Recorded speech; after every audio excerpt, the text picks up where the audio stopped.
अच्छा जी। क्लास में भी बहुत भीड़ रहती थी, लड़के पढ़ नहीं पाते थे। मजबूरी हो गई लॉकडाउन के बाद यूट्यूब पर पढ़ाना, क्योंकि दूसरा कोई ऑप्शन ही नहीं था। और हमको भी नहीं समझ में आया कि लोगों ने क्यों इतना ज्यादा सब्सक्राइब करते गए, क्योंकि हम तो वैसे ही पढ़ा रहे थे जैसे पहले पढ़ाते थे वहां पे। तो बस ये रहता है कि लड़कों को पढ़ाई से रिलेटेड उसको डाउट ना रह जाए कोई भी, क्योंकि जब हम लोग पढ़ते थे ना तो सबसे पीछे आते थे, हम लोग क्लास के पीछे बैठते थे। हम लोग मान लिए थे कि ये लोग बहुत अच्छे पढ़ने में, हम लोग का तो कुछ नहीं हो सकता है यहाँ पे। और घर वालों को भी लगता था तो जीव ले ला, कैसे भी काम चल जाएगा। बाद में हम लोग को पता चला ना कि टीचर की गड़बड़ी थी, हमारे ऊपर ब्लेम लगा दिया। सर आइए, बहुत बहुत स्वागत है आपका। वाकई एक्चुअली अगर पढ़ाने का तरीका इतना सरल हो, आसान हो, जैसे ना सर मुझे बचपन में ना मुझे हिस्ट्री का पढ़ने का बड़ा मजा आता था। बड़ा होके पता चला कि मेरा हिस्ट्री में तो था इंटरेस्ट, पर मुझे कहानियां पढ़ना अच्छा लगता था जी। आज मुझे थोड़ा लिखने का भी शौक है, एक आध कुछ शायद फ्यूचर में चल के आप वो भी कुछ ऐसा देखें, तो मतलब मुझे शौक है लिखने का। अब जाके समझ में आया कि वो क्यों अच्छा लगता था, उसमें कहानी होती थी। तो ये नहीं हमें पढ़ाया, हमें रट्टा मरवाते थे। तो ये जो आपका ये जो तरीका है ये बहुत ही बढ़िया है, काश हमारे समय में भी ऐसा होता। यू तो आप बता दीजिए आपका पूरा नाम क्या है खान सर? एक्चुअली क्या है कि एक शिक्षक के लिए खुद के नाम से ज्यादा मायने रखता है कि उसके द्वारा पढ़ाए गए लड़के देश का नाम रोशन करें यहाँ पर। तो वो लक्ष्य मेरे लिए ज्यादा इंपॉर्टेंट है, हमको अपने से नहीं ज्यादा मतलब नहीं। वाह। मैं खान सर के बारे में बता दूं कि इनका यूट्यूब पे जो एजुकेशनल चैनल है उसके 17 मिलियन मतलब 1,70,00,000 फॉलोअर्स हैं। अब 19 हो गए। 19 हो गए। बाप रे, क्या बात है, वाह। तो लॉकडाउन से पहले सर 30,000 थे। हाँ। एकदम लॉकडाउन के बाद जितनी आपकी सब्सक्रिप्शन बढ़ी है उतनी तो ओटीटी प्लेटफॉर्म्स की नहीं बढ़ी जितनी आपकी बढ़ गई। ये नेक काम की शुरुआत कैसे हुई थी खान सर? लॉकडाउन से पहले हम लोग ना ऐसे फिजिकली क्लास में ज्यादा पढ़ाते थे। हम कहाँ आ गए, हमारा कुछ हो सकता है कि नहीं हो सकता है यहाँ पे।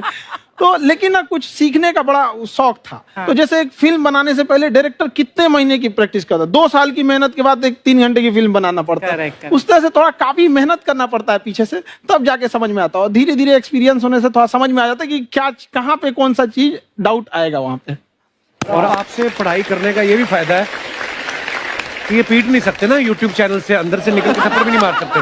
हमें तो पीटा ही इतना है ना, हम तो मतलब टीचर से सवाल नहीं पूछ सकते थे। अभी बचपन में पूछ भी लिया ना कि सर सूरज कितना दूर है, तुझे जाना है उधर? मतलब ये नहीं कि बच्चे के साथ दोस्ती करो, उसके साथ आजकल माहौल बहुत बदल गया है। अब तो बच्चों की पिटाई भी नहीं होती, हमारे टाइम बड़ी पिटाई होती थी। हम भी कहते हैं, हमसे भी लड़के नहीं पूछते हैं क्योंकि उन्हें पूछने की नौबत ही नहीं आती है। क्लियर हो जाता है ऐसे ही। वाह, क्या बात है। मैंने देखा है सर आपके फॉलोअर्स में रवीना टंडन भी है एक। तो जब आप आए कितनी मुस्कुराहट आई खान साहब आपके। तो जब कभी आप कोई नया वीडियो डालते हैं तो आप उनको पर्सनली मैसेज करते हैं कि किसी चीज पे डाउट हो तो कॉल मी एनी टाइम, ऐसा करते हैं आप? अच्छा, विवेक सर के बारे में हमने सुना है कि किसी को बिजनेस रिलेटेड प्रॉब्लम हो तो ये 5 सेकंड के अंदर जवाब दे देते हैं।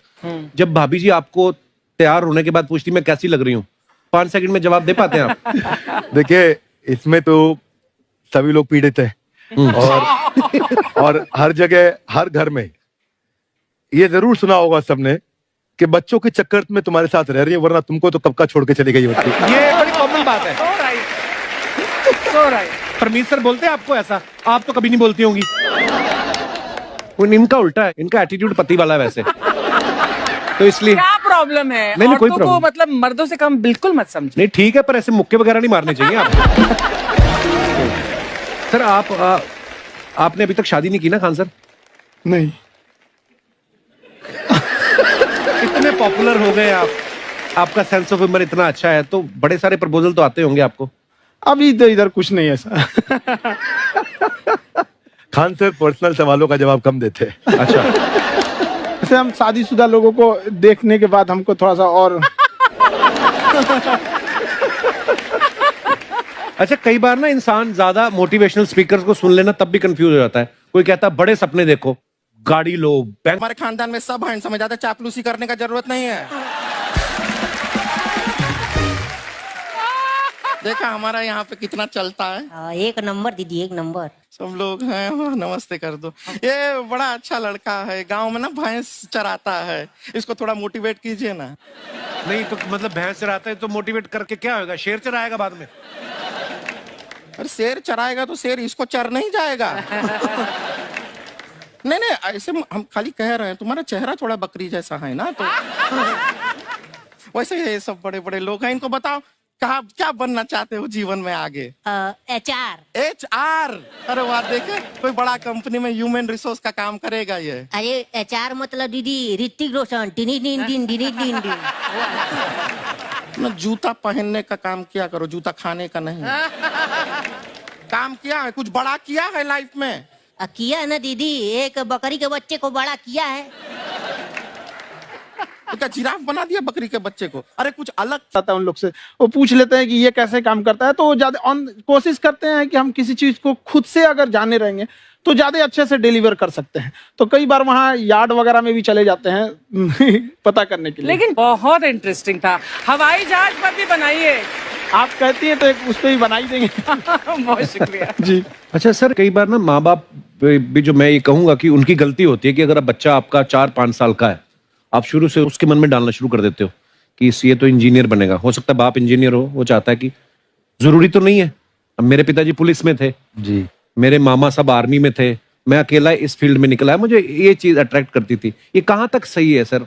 जी, मेरे हिसाब से तो बच्चों पे कभी प्रेशर नहीं डालना चाहिए, लेकिन साथ ही साथ हमको ये भी देखना चाहिए कि जैसे एल्बर्ट आइंस्टाइन ने एक बहुत अच्छी बात बताई थी, अगर एक खरगोश हो, एक बंदर हो, एक हिरन हो, एक शेर हो और एक मछली हो, उन सब को आप एक कतार में खड़ा कर दीजिए और उन सब के लिए एक ही टेस्ट हो कि आप पेड़ पे सब लोग कैसे चढ़ पाए। बहुत खूब। ओके, अब सबको एक टेस्ट कैसे दिया जाए? मछली तो आत्महत्या कर लेगी सोच के कि मैं तो कोई पास ही नहीं होंगी, ये मछली कैसे पेड़ पे चढ़ेगी? राइट। लेकिन कई बार ऐसे हो गया ना कि एजुकेशन सिस्टम ऐसी बनी है कि बस ग्रेड्स हो गए, सब्जेक्ट्स पढ़ने हैं, Right. जो भी किया है, और वो भी जरूरी है, लेकिन वो करते करते बच्चों की जो इंटरेस्ट है, बच्चों की जो पैशन है, उसमें उनको एनकरेज करना बहुत ज्यादा जरूरी है। एक पिताजी एक बार अपने बेटे को ऐसा चाटा मारे जोर से, तो पड़ोसी ने पूछा क्यों मार रहे जी? बोला कल रिजल्ट है इसका। कल रिजल्ट? तो बोले रिजल्ट कल है ना साहब, तो आज क्यों मार? कल बाहर गाँव जा रहा हूँ, कल का काम आज निपट के करता हूं। कहने का मतलब ये है कि आप देखिएगा कि अगर आप बच्चों को अपने कॉम्पिटेंस के हिसाब से नहीं देंगे तो ये चाटे ही खाते रहने पर फेल ही होते रहेंगे। बहुत खूब। ओके। अच्छा, विवेक सर का एक कहना है कि बच्चों का अगर 95% से ज्यादा मार्क्स आते हैं वो भी खतरनाक होते हैं। 75 से 85% वाले जो बच्चे होते हैं लाइफ में बड़ा अच्छा करते हैं। अच्छा। कभी किसी पेरेंट्स ने आगे कहा है कि आपकी वजह से मेरा 95% वाला बच्चा ट्यूब पे अच्छे शिक्षक होते? हालांकि हमारे टीचर भी बहुत अच्छे थे। लेकिन इतने डिटेल में खान सर, मैंने आपके वीडियोस देखे हैं, मतलब जिस सब्जेक्ट को आप जानते भी ना हो और अगर लेक्चर देखें और सुने तो उसमें इतनी रुचि पैदा हो जाती है। बिकॉज हम सब टीचर्स के द्वारा ही पढ़ाए गए हैं और हमारे अच्छे टीचर्स भी रहे हैं, लेकिन जरूर आप में एक बहुत ही खास बात है कि आप हर सब्जेक्ट को बहुत इंटरेस्टिंग बना देते हैं। और Thank you, ma'am. इसमें क्या है ना, टैलेंट जो है ये टीचर्स को विजुअल ट्रेनिंग कैसे देनी है, जो बताया अभी कपिल जी ने। कहानी, मैं एक छोटा प्रश्न पूछता हूँ, असैसिनेशन की स्पेलिंग किसको मालूम है यार? लोग बिलीव नहीं करेंगे लेकिन मुझे मालूम है। असैसिनेशन की स्पेलिंग होती है Yes. भाई एस माने गधा, गधे के ऊपर एक और गधा, एक और एस, उसके ऊपर आई मतलब मैं पूरा, और मेरे ऊपर पूरा देश नेशन, आई नेशन। तो ASSASSI, मैं ये जितना विजुअल कर दें पढ़ाने को, जितना आसान कर दें। वो याद नहीं होता था रेडियो किसने बनाया, बोला रेडियो चल नहीं रहा, इसको मार थप्पड़ मार, कोनी मार, कोनी मार, कोनी मार, कोनी ने बनाया, याद हो गया, मार कोनी ने बनाया। जितना विजुअल कर दो। जैसे आपने कहा कि कैसे किसी चीज को इतना अच्छा समझा देते हैं, वो आधे घंटे के क्लास के लिए पीछे 1 हफ्ते का मेहनत होता है। मैं ये भी पूछने वाली थी कि कितनी मेहनत लगती है आपको? वो डिपेंड करता है कि हम कब तक सेटिस्फाई नहीं हो जाते। अच्छा। कभी कभी तो कोई चीजें 2-2 महीने से अटकी हुई है, जब तक हम नहीं सेटिस्फाई होते, नहीं इसको ऐसे नहीं, अब लड़के समझो, तब तक नहीं बताते उसे। वाह। कहते हैं ना, दुनिया ने मेरी बुलंदियां देखी, किसी ने पाँव के छाले नहीं देखे। क्या है ना कि हम लोग अपने स्टूडेंट लाइफ में इतना पीछे थे ना, कभी कभी अपने आप को से डर लगने लगता था, या